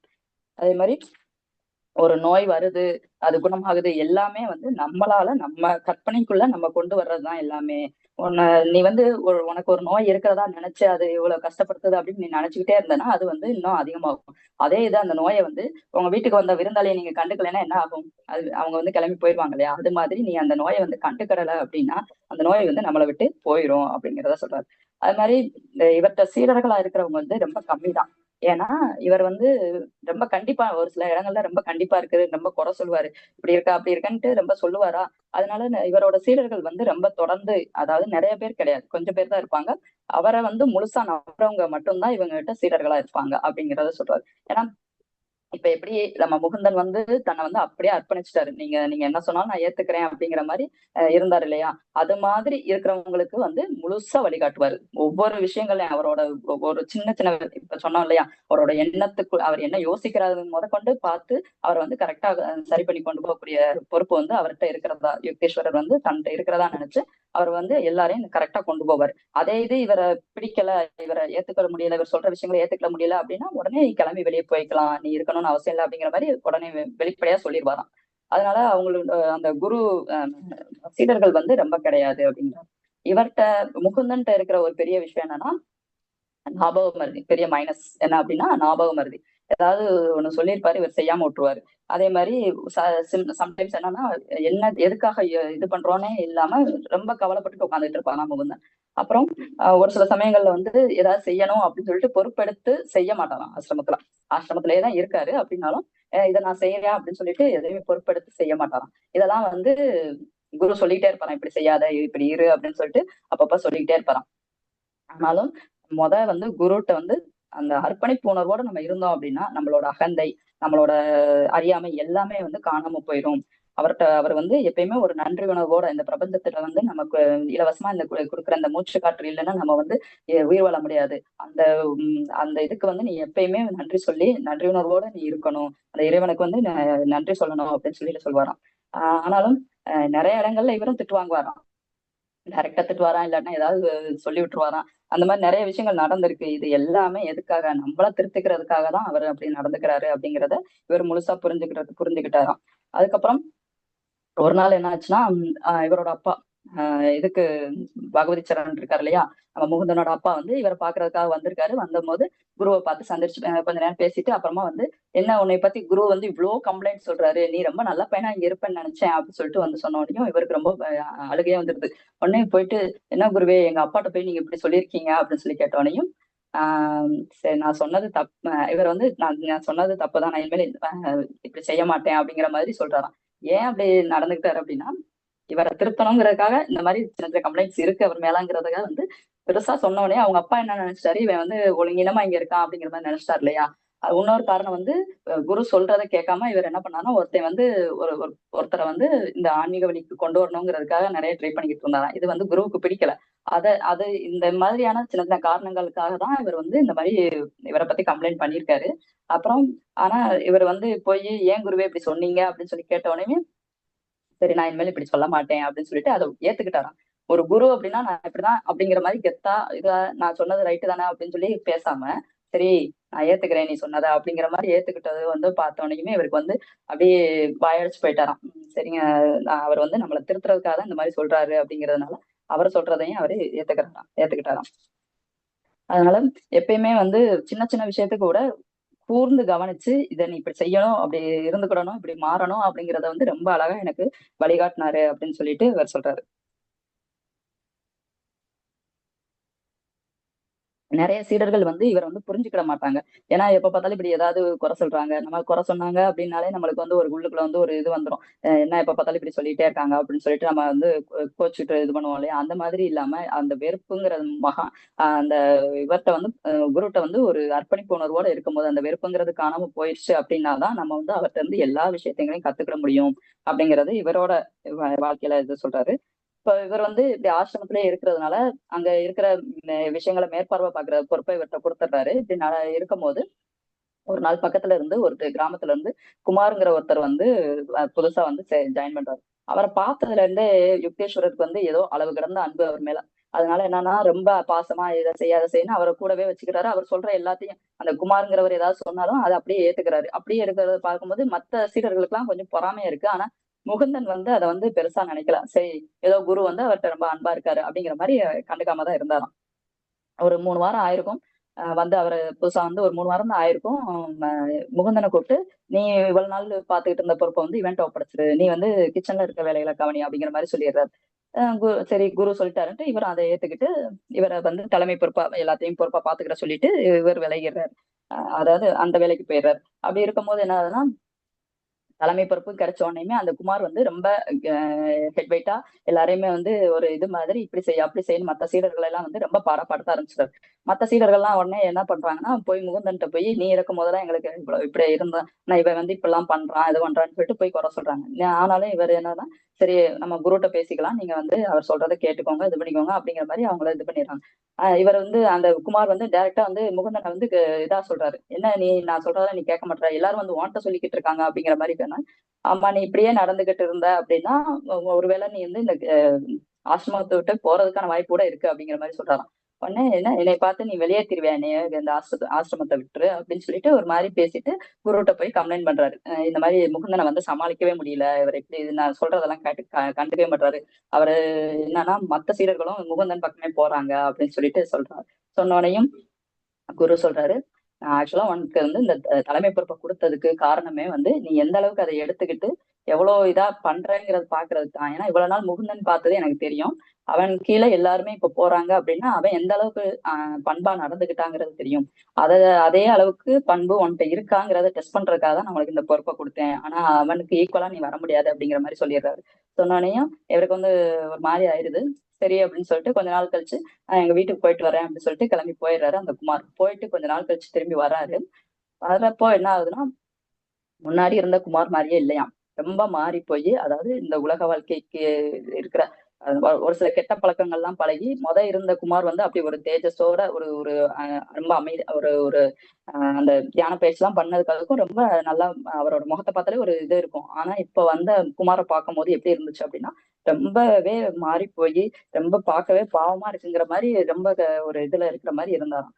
உடனே குரு வந்து குரு யுக்தேஸ்வரருக்கு வந்து அவரை பார்த்தோன்னே கண்ணே கலங்கிருச்சான் அந்த மாதிரி இருந்துச்சான். ஏன்னா இவருமே அவரை பார்த்து தடவை பார்க்கும்போது அவருக்கு அது வரைக்கும் இல்லாத ஒரு அன்பு அவர் மேல காட்டினார் இல்லையா? இப்ப பார்க்கும்போது அவருக்கு வந்து ரொம்ப கவலை ஆயிடுச்சு. இப்படி வந்து இந்த மாதிரி ஒரு தேவையில்லாத ஒரு இதுக்கு அடிமையாகி இப்படி போயிட்டானே, அதாவது கெட்ட பழக்கங்களுக்கு அடிமையாகி இப்படி போயிட்டானே அப்படின்னு சொல்லிட்டு அவரை பத்தி நினைச்சு கவலைப்படுறாரு.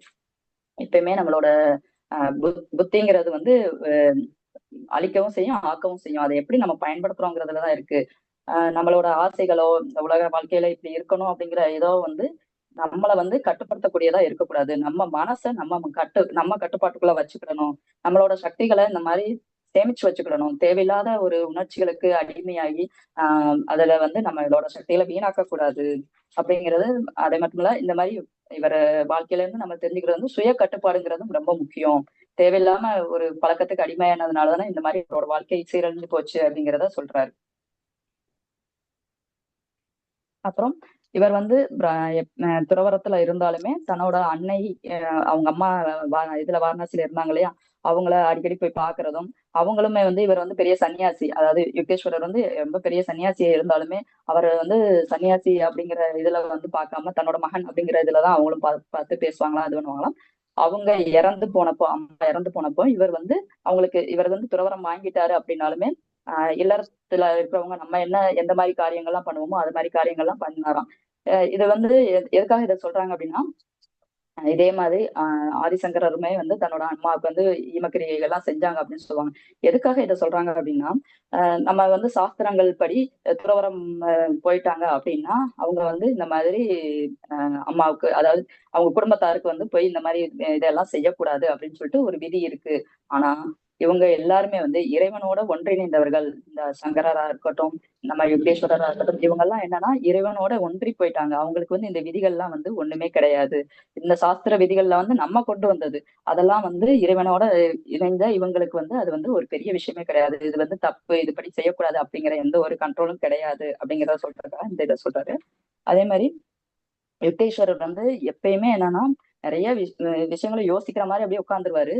ரொம்ப ஆழ்ந்த யோசனையில இருப்பாரு. ஆனா அவர்கிட்ட வந்து ஒரு சோர்வு அப்படிங்கிற அந்த மன சோர்வு, நம்மளாம் ஏதாவது ஒரு இதுன்னா அப்படியே டல்லாயிரும் இல்லையா, அந்த மாதிரி ஒரு இது அவர்கிட்ட எப்பயுமே கிடையாது அப்படிங்கிறத சொல்றாரு. இவரை பாக்குறதுக்கு வந்து வெறும் ஆன்மீகவாதிகள் இந்த மாதிரி இதுதான் வருவாங்கன்னு எல்லாம் சொல்ல முடியாது. நிறைய பேர் வருவாங்க.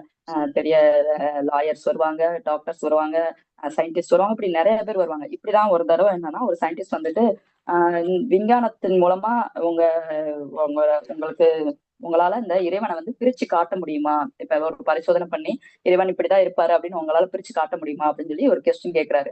கேட்ட உடனேயும் இவருக்கு வந்து யுக்தேஸ்வரருக்கு வந்து கொஞ்சம் கோவம் வந்துருது. ஆனாலும் அவர் என்ன சொல்றாருன்னா, நான் வந்து இன்னொரு பரிசோதனை ஒண்ணு பண்ண சொல்றேன், அதுபடி பண்ணுங்க. அதுல உங்களால பிரிச்சு பார்க்க முடிஞ்சுச்சு அப்படின்னா நானும் பிரிச்சு காட்டுறேன் அப்படிங்கிற மாதிரி சொல்றாரு. அதாவது ஒரு நாள் ஃபுல்லா காலையில இருந்து 24 மணி நேரமும் உங்களோட எண்ணங்களை வந்து நீங்க பரிசீலனை பண்ணிக்கிட்டே இருங்க. உங்க எண்ணங்கள் எங்க இருந்து வருது, என்ன மாதிரி எண்ணங்கள்லாம் வருதுங்கிறத அப்படியே நீங்க சோதனை பண்ணிக்கிட்டே இருங்க. ஒரு நாள் மட்டும் நீங்க அப்படியே சோதனை பண்ணிட்டே இருங்க.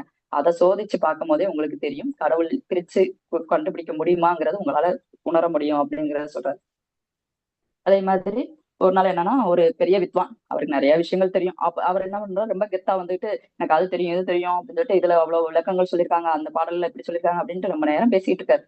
இவர் பேசிட்டே இருந்துட்டு கொஞ்ச நேரம் இடையில நிப்பாட்டுறாரு. நிப்பாட்டும் போது யுகேஸ்வர் கேட்கிறாரு, நீங்க ஏதாவது சொல்லுவீங்கன்னு நான் ஆர்வமா பாத்துட்டு இருக்கேன், நீங்க என்னமே பேசாம உட்காந்துருக்கீங்களே அப்படிங்கிற மாதிரி சொன்னாராம். அதாவது இவ்வளவு நேரம் பேசினதெல்லாம் வந்து ஒண்ணுமே இல்லைங்கிற மாதிரி அவரு, நீங்க என்ன ஏதாவது சொல்லுங்க, உருப்படியா ஏதாவது சொல்லுங்கிற மாதிரி சொன்னாராம். உடனே அவருக்கு வந்த வித்வானுக்கு என்ன வந்து ரொம்ப இதா போயிடுச்சான். ஆக்சுவலா என்ன சொல்றதுன்னா, நீங்க நிறைய விஷயங்கள் படிக்கலாம், படிக்கிறது வேற, அதாவது தெரிந்து கொள்ளுதல்ங்கிறது வேற, புரிந்து கொள்ளுதல்ங்கிறது வேற. தெரிஞ்சுக்கிறதுங்கிறது வந்து இப்போ ஒரு விஷயத்த பத்தி தெரிஞ்சுக்கிறது வந்து நிறைய புத்தகங்கள் மூலமாவோ நிறைய பேர் பேசுறது மூலமா நம்ம தெரிஞ்சுக்கிடலாம். ஆனா புரிஞ்சு உள்ள அனுபவமா நம்ம எப்ப அதை புரிஞ்சுக்கிறோமோ அப்பதான் அது வந்து நம்மளுக்கான பாடமா, நம்மளோட அறிவா அது மாறும். நம்மளோட அந்த ஞானத்தை முழுமையா வாங்கினதா அர்த்தம். அப்ப புரிந்து கொள்ளுதல்ங்கிறது, தெரிந்து கொள்ளுதல்ங்கிறது வேற, புரிந்து கொள்ளுதல்ங்கிறது வேற. மத்தபடி நீங்க படிச்ச எல்லா விஷயத்தையும் நீங்க சொல்றதுங்கிறது வந்து அடுத்தவங்களோட அறிவை வந்து நீங்க அப்படியே ஒப்பிக்கிறீங்க, அவ்வளவுதான். இது வந்து வெறும் அரைவேக்காட்டு அறிவுதான் அப்படிங்கிற மாதிரி சொல்லிடுறாரு. இதுக்கு ஒரு எக்ஸாம்பிள் சொல்றாரு. இவர் யுக்தேஸ்வரர் வந்து இன்னொருத்தர்ட்ட வந்து சீடரா இருக்கும் போது, அவர் பேர் வந்து தாப்ரு பல்லவ் அப்படிங்கிறவரு. அவர்கிட்ட சீடரா இருக்கும் போது நடந்த ஒரு நிகழ்ச்சியை சொல்றாரு. அந்த தாப்ரு பல்லவ் என்ன பண்றாருன்னா தன்னோட சீடர்களை வந்து ரொம்ப ஸ்ட்ரிக்டா நடத்துவாராம். அவரை வந்து என்ன பண்ணுவாருன்னா ஒரு காட்டுக்குள்ள கூட்டு போயிருவாராம். கூட்டு போயிட்டு ஒரு இடத்துல உட்கார வச்சு அவங்க எல்லாருக்குமே வந்து பகவத்கீதையை கொடுத்துட்டு பகவத்கீதையில வந்து கொஞ்ச நேரம் தியானம் பண்ண சொல்லுவாராம். அப்புறம் பகவத்கீதையை எடுத்து ஒரு பேராவை படிக்க சொல்லுவாராம். படிக்க சொல்லிட்டு மறுபடியும் தியானம் பண்ண சொல்லுவாராம். கொஞ்ச நேரம் அமைதியா இருங்க அப்படின்னு சொல்லுவாராம். அதுக்கப்புறம் இதோட அர்த்தம் புரிஞ்சிருச்சா அப்படின்னு சொல்லி யார்ட்டையாவது கேட்பாராம். எல்லாரையும் பொதுவா கேட்பாராம். கேட்கும்போது யாராவது ஒருத்தவங்க எனக்கு அர்த்தம் புரிஞ்சிருச்சுன்னா அந்த அர்த்தத்தை சொல்லுவாங்களாம். ஆனா அதை ஏத்துக்க மாட்டாராம். அவங்க சொல்ற விதத்தை வச்சே அவர் கண்டுபிடிச்சிருவாராம் அவங்களுக்கு எந்த அளவுக்கு அது புரிஞ்சிருக்கு, எந்த அளவுக்கு அதை அவங்க வந்து புரிஞ்சு உள்வாங்கி அவங்க அதை சொல்றாங்கிறத அவர் புரிஞ்சுக்குவாராம். அந்த மாதிரிதான் இவரும் தன்னோட சீடர்கள், யுக்தேஸ்வரரும் தன்னோட சீடர்கள் வந்து அது எல்லா விஷயங்களையும் வந்து உள்ள அனுபவமா அவங்க புரிஞ்சு நடந்துக்கிடணும், புரிஞ்சுக்கிடணும். அவங்க தன்னை வந்து தெளிவா படிச்சுட்டே போறது வந்து பெரிய விஷயம் இல்ல, அது யாருனாலும் பண்ணலாம். புரிஞ்சு அதை வந்து உள்வாங்குறதுங்கிறது வந்து எல்லாராலையும் முடியாது. அதுதான் என்னோட சீடர்கள் வந்து எல்லா விஷயத்தையும் உள்வாங்கணும், புரிஞ்சுக்கிடணும் அப்படிங்கறதான் இவரும் வந்து அவங்க அவரோட குருட்ட இருந்து கத்துக்கிட்ட அந்த விஷயத்த வந்து தன்னோட சீடர்கள் வந்து அதை ஃபாலோ பண்ணணும் அப்படின்னு சொல்லி சொல்றாரு. சும்மா கண்ணால பார்த்து ஒரு விஷயத்த படிக்கிறோம், ஒரு விஷயத்த தெரிஞ்சுக்கிறோங்கிறதுல வந்து அது ஞானம் கிடையாது. அது எந்த அளவுக்கு நம்ம அனுபவிக்கிறோமோ அதுதான் ஞானம் அப்படிங்கிறத சொல்றாரு. அதே மாதிரி ஒரு நாள் இதே மாதிரி ஒரு பெரிய நீதிபதி ஒரு ஜட்ஜ் வந்து உட்காந்துட்டு இவர்கிட்ட பேசுறதுக்காக வர்றாரு. உள்ள வந்தவனையுமே முகுந்தன் சரி இவருக்கு உட்கார்றது எதுவும் இல்லையே, போய் சேர் எடுத்துட்டு வருவோமா அப்படின்னு நினைச்சிட்டு இருக்கும்போது குரு சொன்னாதானே செய்ய முடியும் அப்படின்னு நினைச்சிட்டு இருக்காரு. குரு ஒண்ணுமே சொல்ல மாட்டேங்கிறாரு. உடனே அந்த வந்த நீதிபதி என்ன பண்றாரு, அன்னைக்குலாம் ஒரு பலகை எடுத்து போட்டு உட்காந்துடுறாரு. உட்காந்து இவர்கிட்ட அவருக்கு தெரிஞ்ச விஷயங்கள் எல்லாம் பத்தி பேசிட்டு இருக்காரு. இவரு குரு வந்து அவர் அரைங்கறிமா ஏதோ தப்பு தவறமா சொல்றாருங்கிறத பார்த்துட்டு இப்படி பார்த்துட்டே உட்காந்துருக்காரு. நான் வந்து எம்ஏல பெரிய கோல்டு மெடலிஸ்ட், அவ்வளவு விஷயம் எனக்கு தெரியும், நான் அதுல எல்லாம் ஃபர்ஸ்ட் கிளாஸ்ல பாஸ் பண்ணுவேன் அப்படி இப்படின்னு நிறைய சொல்லிக்கிட்டே போறாரா. இவருக்கு என்னன்னா, குரு வந்து அவரை அமைதியா பாத்துக்கிட்டு, நீங்க வந்து ஏதோ உங்களோட நீதிமன்றத்துல பேசுற மாதிரி பேசிட்டு இருக்கீங்க, இது உங்க நீதிமன்றம் கிடையாது, இது என்னோட வீடு, நீங்க சொல்ல வந்த விஷயத்த சொல்லுங்க அப்படிங்கிற மாதிரி சொன்ன உடனேயும் இவருக்கு தான் வந்து அப்படி தெரியும் இப்படி தெரியும் அவர் சொல்ல வந்த இடத்துல இவர் சப்புன்னு முடிச்ச உடனே இவருக்கு வந்து அந்த நீதிபதிக்கு வந்து பேசவே முடியல. அமைதியாயிட்டு, நான் வந்து இது வரைக்கும் சந்திக்காத ஒரு ஆன்மீக நீதிபதியை நான் பார்த்திருக்கேன் இன்னைக்கு அப்படின்னு சொல்லிட்டு, உங்களோட சீடரா என்னை ஏத்துக்கோங்க அப்படின்னு சொல்றாராம். உடனே இப்படி அரைங்குறையுமா தெரிஞ்சவங்களை வந்து உடனே சீடரா எப்பயுமே ஏத்துக்கிட மாட்டாராம். சரி, நான் வந்து உங்களுக்கு வந்து நான் கிரியா யோகத்தை சொல்லி கொடுக்குறேன், அதை தொடர்ந்து பயிற்சி பண்ணுங்க, அதன் மூலமா உங்களுக்கு தேவையான ஞானம் கிடைக்கும் அப்படின்னு சொல்லிட்டு சொல்லி கொடுத்து அவரை அனுப்பி விட்டுருவாராம். இந்த மாதிரி இறைவனை முழுசா அடையணும் அப்படிங்கிற அந்த ஒரு குறிக்கோளோட இருக்கிறவங்களுக்கு மட்டும்தான் இவர் வந்து ஒரு குருவா இருந்து நான் எப்பயுமே அவரு சொல்லி கொடுப்பாராம். அது மட்டும் இல்ல, இவர் இந்த யுக்தேஸ்வரர் இருந்த அந்த வீடு இருக்கு இல்லையா, அவங்களோட பரம்பரை சொத்து, அது போக மற்ற சொத்துக்கள் மேலதான் ஒரு வழக்கு நடந்துகிட்டு இருக்கு. அதனால இவங்களுக்கு வந்து கொஞ்சம் பொருளாதார ரீதியா கொஞ்சம் கஷ்டமான ஒரு சூழ்நிலை இருந்தாலுமே தன்னோட சீடர்கள் எல்லாருக்குமே வந்து இலவசமா தான் அவர் சொல்லி கொடுத்துக்கிட்டு இருப்பாரு. எதையுமே வந்து பணம் வாங்க மாட்டாரு. அவங்களுக்கு தங்குறதுக்கு சாப்பாட்டுக்கு எல்லா வசதியுமே இவர் பண்ணி கொடுப்பாரு. அப்படி இருக்கும் போது ஒரு நாள் என்னன்னா, அவர் இருக்க அந்த வீட்டை வந்து ஜப்தி பண்ண போறாங்க அப்படிங்கிற ஒரு சம்மனோட இவர் வர்றாரு. ஒரு ஒரு அதிகாரி வந்து இவரை வந்து பார்த்துட்டு, அவ்வளவுதான், நீங்க வந்து இந்த இடத்த விட்டு காலி பண்ண வேண்டியதான் அப்படிங்கிற மாதிரி வந்து ஒரு மாதிரி நக்கலா சொல்றாரு. சொன்னோடனையும் பக்கத்துல இருந்த இவருக்கும் நம்ம முகுந்தனுக்கும் இன்னொரு சீடர் ஒருத்தர் இருக்கா, நாயின் ஒருத்தர் இருக்காரு, அவருக்கும் கோவம் வந்துருது. என்ன எங்க வந்து என்ன பேசுற, நம்ம குரு முன்னாடி இப்படி மரியாதை இல்லாம பேசுறியா அப்படின்னு சொல்லிட்டு இவங்க ரெண்டு பேரும் அடிக்க போற மாதிரி போறாங்க. உடனே குரு ரொம்ப அமைதியா, எதுக்கு நீங்க இவ்வளவு கோவப்படுறீங்க, ஒண்ணுமே இல்ல, சாதாரண விஷயம், அவரோட வேலையை அவர் பார்க்க வந்திருக்காரு, நீ எதுக்கு இப்படி கோவப்படுறீங்க அப்படின்னு சொல்லிட்டு இவங்களை அமைதிப்படுத்திட்டு அவரை நீங்க கிளம்புங்கன்னு சொல்லிட்டு அனுப்பிடுறாரு. அந்த வந்தவருக்கு வந்து இந்த மாதிரி ஒரு இது கிடைக்குங்கிறத தெரியல, சாரி சொல்லிட்டு அவரும் அங்க இருந்து கிளம்பி போயிடுறாரு. ஒருத்தவங்க நம்மளை பத்தி ஒரு குற்றச்சாட்டு சொல்றாங்க, நம்மள ஒரு மாதிரி கேலி பண்றாங்க அப்படின்னா அதுல இருக்க உண்மை தன்மை இருந்துச்சு, அதுல ஏதோ ஒரு விஷயம் இருக்குன்னா நீங்க ஏத்துக்கிடணும், அப்படி இல்லைன்னா நீங்க அதை பத்தி பேசணும் அப்படிங்கறதுதான் இவரோட இது. இப்படி நிறைய விஷயங்கள் வந்து அவரோட யுக்தேஸ்வரரோட குணங்கள் வந்து ஒவ்வொரு இடங்கள்லயும் அவருக்கு வந்து புரியும் போது இப்படியும் ஒரு மனிதர் இருப்பாரா அப்படின்னு சொல்லிட்டு ரொம்ப ஆச்சரியப்படுவாராம் நம்ம முகுந்தன். ஆஹ் இதே மாதிரி தொடர்ந்து அவரோட பயணம் பண்ணும்போது கிட்டத்தட்ட 10 வருஷம் அவரோட தொடர்ந்து இருந்திருக்காரு. இவருக்கு என்ன தோணும்னா, நம்மளோட குரு வந்து அவர் மட்டும் ஆசைப்பட்டிருந்தாருன்னா இந்த உலகத்தையே ஆளக்கூடிய ஒரு பெரிய சக்கரவர்த்தியா இருந்திருக்கலாம், இல்லைன்னா இந்த உலகத்தை ஃபுல்லா கட்டி காக்குற அளவுக்கு ஒரு பெரிய வீரனா இருந்திருக்கலாம். ஆனா அவருக்கு வந்து இந்த உலக வாழ்க்கைங்கிறது ரொம்ப சாதாரணமா விஷயமா இருந்திருக்கு. அதனாலதான் வந்து இதை வந்து பெருசா நினைக்காம தன்கிட்ட இருந்த அந்த கோபம், அகந்தை, இதை எல்லாத்தையும் வந்து கடந்து மனிதன் எப்படி இருக்கணும், சிறப்பா எப்படி இருக்கணுங்கிறதுக்கு ஒரு எடுத்துக்காட்டா இவர் இருக்காரு அப்படின்னு சொல்லிட்டு என்னோட குருவை பத்தி முகுந்தன் வந்து ரொம்ப அப்படியே ஒரு ஒவ்வொரு விஷயத்தையும் அவர்கிட்ட இருந்து நிறைய அப்படியே அப்சர்வ் பண்ணிட்டே இருந்தாரு. அவரோட வாழ்நாள் முழுவதுமே வந்து யுக்தேஸ்வரரை வந்து ரொம்ப இதா ஃபாலோ பண்ண, அவர் இறந்ததுக்கு அப்புறமே அவர் கூடவே அவர் இருக்கிறதா இது பண்ணி அவருக்கு வந்து நல்ல ஒரு வழிகாட்டியா அவர் வந்து குரு வந்து இருந்தாரு அப்படிங்கிறத இந்த இடத்துல சொல்றாரு. ஓகே, இன்னைக்கு நம்ம 2 சாப்டர் பார்த்துருக்கோம். அந்த 2வது சாப்டர் வந்து ரொம்ப பெரிய சாப்டர். ஏன்னா யுக்தேஸ்வரரை பத்தி ஒவ்வொரு விஷயத்தையுமே வந்து இவர் வந்து உள்வாங்கி அவரை வந்து இந்த மாதிரிலாம் நம்ம இருக்கணுங்கிறத வந்து ரொம்ப அழகா சொல்லியிருக்காரு. ஆஹ் இன்னொரு சாப்டர் நான் படிச்சிருக்கேன், ஆனா டைம் ஆயிடுச்சு, அதனால இதோட நம்ம முடிச்சுக்குவோம். அடுத்த வாரம் மீதியை பார்ப்போம். எல்லாருக்கும் நன்றி. வழக்கம் போல வேற லெவல்ல இருந்துச்சுக்கா. ஆனா இந்த 2 சாப்டர்ல எக்கச்சக்கமான லெசன்ஸ் இருந்துச்சு, நிறைய இருந்துச்சு. கடவுள் நம்புறது, அப்புறம் நடைமுறையில எது ஒத்து வரும் எது ஒத்து வராது, கடவுள் லைக் நம்ம இப்படிதான் லாஜிக்கல் மைண்டை வச்சு இதெல்லாம் நடக்குமா இதெல்லாம் நடக்காதா அப்படின்லாம் உம் யோசிப்போம். பட் அதெல்லாம் நமக்கு வேண்டியதே இல்லை, நமக்கு அந்த நம்பிக்கை இருந்தா போதும் அப்படின்னு. அப்புறம் ஜிதேந்திரா சந்தேகப்படுறது, நம்ம எப்படி போய் பொழைக்க போறோம், எப்படி போய் வீடு திரும்ப போறோம் அப்படின்னு அந்த சந்தேகம் எல்லாம் நம்மளும் அன்றாட வாழ்க்கையில நம்மளும் பண்ணிட்டே இருக்கிறது தான் இல்லைங்களா. அதுக்கப்புறம் யுக்தேஷ்வர் சொன்ன அந்த 3 விஷயம். அந்த பயந்துட்டே இருக்கிறது, அத நம்ம ஃபேஸ் பண்ணணும். அப்புறம் வந்துட்டு நம்ம ஏதாவது ஒண்ணு புடிக்குது அப்படின்னா, அதுக்கு வந்துட்டு அப்பியரன்ஸ்ங்கிறத வந்துட்டு வேண்டியதில்ல. லைக் நமக்கு அது வந்து மனசார புடிச்சதுன்னா ம். போதும். அது வந்துட்டு எதுவா இருந்தாலுமே சரி. அது சின்ன ஒரு நாய்க்குட்டியா இருந்தாலும் சரி, மனுஷனா இருந்தாலும் சரி, பொருளா இருந்தாலும் அதோட அழகு முக்கியம் இல்ல. ஸோ அத அது ஒரு முக்கியமான பாயிண்ட். அப்புறம் வந்துட்டு நம்ம சின்ன குழந்தைகிட்ட என்ன சொல்லணும் அப்படின்றது ரொம்ப ரொம்ப இம்பார்ட்டன்ட். நம்ம சின்ன குழந்தையா இருக்கும்போது என்ன போட்டாலும் மனசுக்குள்ள ஆழமா பதியும். ஸோ இதை நானுமே வந்துட்டு எக்ஸ்பீரியன்ஸ் பண்ணியிருக்கேன். அண்ட் மெடிடேஷன் வந்ததுக்கு அப்புறம் தான் அதுல இருந்து எல்லாமே கிளியர் ஆகி சப்கான்ஷியஸை ரீப்ரோக்ராம் பண்ணேன். பட் வீட்டில் சின்ன சின்ன விஷயங்கள் சொல்லி கொடுத்தது எல்லாமே வந்துட்டு அவங்க சொல்லி கொடுத்தது தப்பு இல்லை. பட் அவங்களுக்கு தெரியாம சொல்லியிருக்காங்க. பட் நமக்கு அது புரிஞ்சு மேல வளர்ந்து வரும்போது, அது நமக்கு தேவையில்ல அப்படின்றத அத நம்ம தெரிஞ்சுட்டு அத நீக்கும்போது, லைக் அதுலருந்து கடந்து வரும்போது ரொம்பவுமே கஷ்டமா இருக்கும். ஸோ நம்ம சின்ன குழந்தைகிட்ட என்ன பேசணும்? யார்கிட்ட எப்படி பேசணும்? அது மட்டும் இல்லாம, இது 2மே வந்துட்டு ரொம்ப ரொம்ப ரொம்ப இம்பார்ட்டன்ட். கேர்ஃபுல்லா இருக்கணும்.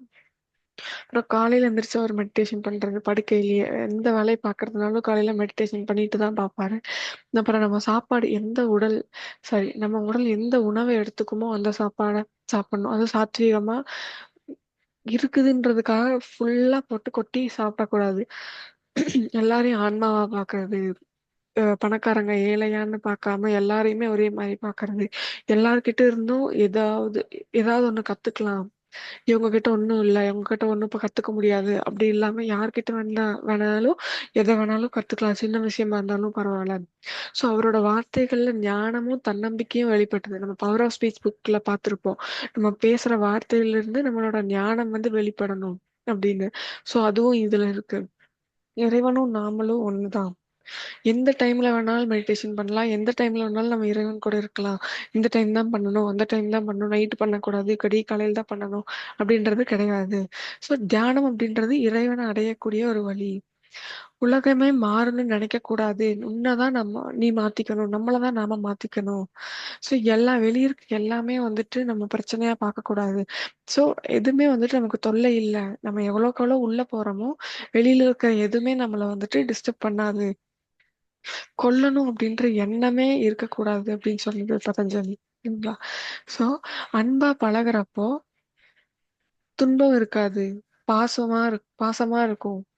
ஸோ நம்ம எது கூடயாவது லைக் அன்பா பழகுறோம் அப்படின்னா, அவங்க லைக் ஏதாவது சின்ன விஷயம் தெரியாம பண்ணா கூட, அந்த இடத்துல அவங்க அறியாமையில தான் பண்ணியிருக்காங்க அப்படின்றது அந்த இத ஆ புரிஞ்சுக்கிறது.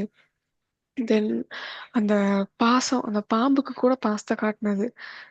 சரிங்களா? லைக் ஒரு ஒரு விலங்கு வந்துட்டு நம்மள கொல்ல வருது அப்படின்னு நினைக்கிற அந்த பயம் தான் நமக்கு காரணம். ஸோ நம்ம எல்லாத்து கூடயும் பாசமா பழகுறப்போ, அதோட நம்ம அந்த புலி சாப்டர்ல பார்த்தோம் இல்லைங்களா? புலி சுவாமி. ஸோ ம். அவரோட சப்கான்ஷியஸ் மைண்ட வச்சுட்டே வந்துட்டு அந்த புலிய பூனையா ஒரு நெனச்சு கிட்ட பயம் இல்லாம நடந்துக்கிறது. ஸோ எல்லாத்துக்கிட்டயுமே அன்பா பழகணும். சின்ன பூச்சியா இருந்தாலும் சரி, பெரிய மிருகமா இருந்தாலும் சரி. அப்படி இருக்கப்போ அத நம்மள ஒண்ணுமே பண்ணாது. அது அந்த நாகப்பாம்பு கூட அந்த மாரி தான். ஸோ மருந்துங்கிறது ஒரு கட்டம் வரைக்கும் தான் இருக்கும். பட் அதையும் தாண்டி ஒரு கான்ஷியஸ்னஸ் இருக்கு. அது கூட எப்போ கனெக்ட் ஆகுறோமோ, அப்பதான் வந்துட்டு நமக்கு இந்த கம்ப்ளீட் ஹீலிங்கா இருக்கட்டும், எல்லாமே வந்துட்டு நமக்கு அது நடக்க ஆரம்பிக்கும். நமக்கு அந்த மருந்துங்கிறது வந்து தேவையில்ல, முற்றிலுமா தேவையில்ல அப்படின்றது புரிய வரும். ஸோ நம்மளோட தாட்ஸ் தான் நமக்கு வந்துட்டு நம்ம நம்ம வந்துட்டு ரெஸ்பான்சிபிள். நம்ம எண்ணத்துக்கு நாம தான் பொறுப்பு. ஸோ நம்ம வந்துட்டு ஆழ் மனசுல என்ன நினைக்கிறோமோ, அது வந்துட்டு நமக்கு நடக்குது. ஸோ அவர் வந்துட்டு சரியாயிரும்னு நினைச்சாரு. உடம்பு சரியாயிருச்சு. அடுத்த நாளே வந்துட்டு திரும்பவும் நோய்வாய்ப்படுவாருன்னு நினைக்கிறாரு. திரும்ப நோய்வாய்ப்படுறாரு. ஸோ எல்லாத்துக்கும் காரணம் லாகிரி மகாசாயருடைய வார்த்தைகள் இல்ல. யுக்தேஸ்வர் நினைக்கிற எண்ணங்கள் தான் அப்படின்னு. ஸோ நம்ம மெடிடேஷன் மூலியமா நமக்கு அதிகமான பவரும், அதிகமான சக்தியும் கிடைக்குது. ஆ அந்த விஞ்ஞானம், அந்த சயின்ஸுக்கு மேல அந்த விஞ்ஞானத்தையும் தாண்டி ஒரு பவர் இருக்குது. ஸோ என்னதான் அவர் எல்லாமே தெரிஞ்சுக்கிட்டாலும், அவர் வந்துட்டு அந்த ஒருத்தர் வந்துட்டு சீன் போட்டிருப்பார்ல, "எனக்கு இது தெரியும், அது தெரியும்" அப்படின்னு. அப்போ கூட எல்லாமே தெரிஞ்சிருந்தாலும் அவர் அமைதியா கேட்கிறாரு. "எனக்கு இவ்வளோ தெரியும்ன்றத அந்த சீன் போடல." ஸோ நம்ம பயிற்சியும், நம்ம முயற்சியும் தான் நமக்கு முக்கியம், நம்ம கடவுள அடையறதுக்கு. உங்களோட உங்களோட நீங்க இந்த பாதைக்குள்ள வந்துட்டீங்க. உங்களோட பழச விட்டுருங்க. பழசு எப்படி வேணா இருந்திருக்கலாம். பட் இதுக்கு மேல நடக்க போறது நல்லதாவே நடக்கும். பிகாஸ் நீங்க இந்த பாதையில வந்துட்டீங்க அப்படின்னு. ஸோ உடம்பும் மனசும் நல்லா இருந்தா தான் நம்ம ஆன்மீக பாதையில நம்ம சரியா போக முடியும். பிசிக்கல் பாடி அப்படின்றது இம்பார்ட்டன்ட்டு, மென்டல் பாடி அப்படின்றது இம்பார்ட்டன்ட்டு. ஸோ சாப்பிடாம இருந்து உண்ணாவிரதம் இருக்கிறது அதெல்லாமே வந்துட்டு தேவையில்லை. நம்ம உடம்ப வந்து வருத்திக்கிட்டு இறைவனுக்காக பண்றேன் அப்படின்றது முக்கியம் இல்ல. ஸோ நம்ம முகுந்தர் எப்பவுமே வந்துட்டு கவலைப்பட்டுட்டே உட்காந்துட்டு இருப்பாரு. யோசிச்சு பாருங்களேன், நம்மளும் என்னதான் இந்த ப்ராக்டிஸ் பண்ணாலும் நம்மளும் அந்த கவலை அப்படின்றது ஒரு நாள்ல ஏதாவது ஒண்ணுல பட்டுறோம் இல்லைங்களா? அது ஒண்ணு. அப்புறம் வந்துட்டு அவரு என்னதான் குரு வந்து போய் கம்ப்ளைண்ட் பண்ணியிருந்தாலும் அந்த முகுந்தன் போயிட்டு சொல்றப்போ அவர் அமைதியா ஏத்துக்கிறாரு இல்லைங்களா? சரி நான் இனிமேல் சொல்லல அப்படின்னு. குருவோட பணிவு அப்படி. ஸோ ஒரு பையனை வந்துட்டு ஒருத்தங்க வந்துட்டு ஆன்மீக வழியில கொண்டுட்டு வரணும்னு கம்பல் பண்ணிட்டே இருந்திருக்காரு. ஸோ அந்த கம்பல்ஷன் வந்து பண்ணக்கூடாது. ஒருத்தங்கள லைக் ஒவ்வொருத்தவங்களுக்கும் இண்டிவிஜுவல் ஃப்ரீடம் இருக்கு இல்லைங்களா? ஸோ நம்ம சொல்றது தான் சொல்ல முடியும். நீ இதை தான் ஃபாலோ பண்ணணும் அப்படின்ற அந்த கட்டாயம் வந்து இருக்கக்கூடாது. ஸோ புத்தியை எப்படி பயன்படுத்துறோம் அது வந்துட்டு ஆக்கவும் செய்யும் அழிக்கவும் செய்யும். நம்ம புத்தியை வந்துட்டு கரெக்டாக பயன்படுத்தணும். அப்புறம் வந்துட்டு சுய கட்டுப்பாடுங்கிறது ரொம்ப ரொம்ப ரொம்ப இம்பார்ட்டன்ட். செல்ஃப் கண்ட்ரோல் அப்படின்றது. ஸோ நம்ம தாட்ஸ் எங்கேருந்து வருதுன்னு யோசிச்சு பாருங்க. அப்போ வந்துட்டு இறைவனை பிரிக்க முடியுமா முடியாதாங்கிறது தெரியும். ஸோ தெரிஞ்சுக்கிறதுக்கும் புரிஞ்சுக்கிறதுக்கும் நிறைய டிஃப்ரென்ஸ் இருக்குது. புரிஞ்சுக்கொள்றதுங்கிறது வந்துட்டு ரொம்ப ரொம்ப இம்பார்ட்டன்ட்டு. எவ்வளோ நம்ம படிக்கிறதுங்கிறது இம்பார்ட்டன்ட் இல்லை. அதை படிக்கிறதுலேருந்து என்ன புரிஞ்சுட்டு எப்படி நம்ம அதை யூஸ் பண்ணுறோம் அப்படின்றது இம்பார்ட்டன்ட்டு. ஸோ நம்மள குற்றம் சாட்டுறாங்க அப்படின்னா, அதுல ஏதாவது உண்மை இருக்குதா? நம்ம அதுலேருந்து ஏதாவது சரி பண்ணிக்கணுமா? அப்படிதான் பார்க்கணுமே தவிர, இவங்க குற்றம் சாட்டிட்டாங்க. அந்த ஈகோ அப்படின்றது இருக்கக்கூடாது. நம்ம எந்தெந்த விதத்துல நம்ம சரி பண்ணிக்கலாம் அப்படின்றது தான் நம்ம பார்க்கணும். ஸோ இதெல்லாமே வந்துட்டு நான் நோட் பண்ண பாயிண்ட்ஸு. இந்த 2 சாப்டர்ல எக்கச்சக்கமான லேர்னிங்ஸ் இருந்துச்சு. உண்மையா நான் படிக்கும்போது கூட இவ்வளோ இது பண்ணல. நீங்க சொல்லும்போது தான் இவ்வளவையும் கவனிச்சு எழுதுனேன். ஸோ யாராவது ஏதாவது சூப்பர் ஷேர் சூப்பர். பண்றீங்களா?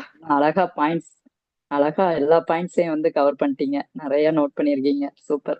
நான் கூட கையில புக்கை வச்சுக்கிட்டே தான் சொல்லிட்டு இருக்கேன். ஏன்னா உட்காந்து நோட் பண்ற அளவுக்கு கூட என்னால டைம் கொடுக்க முடியல.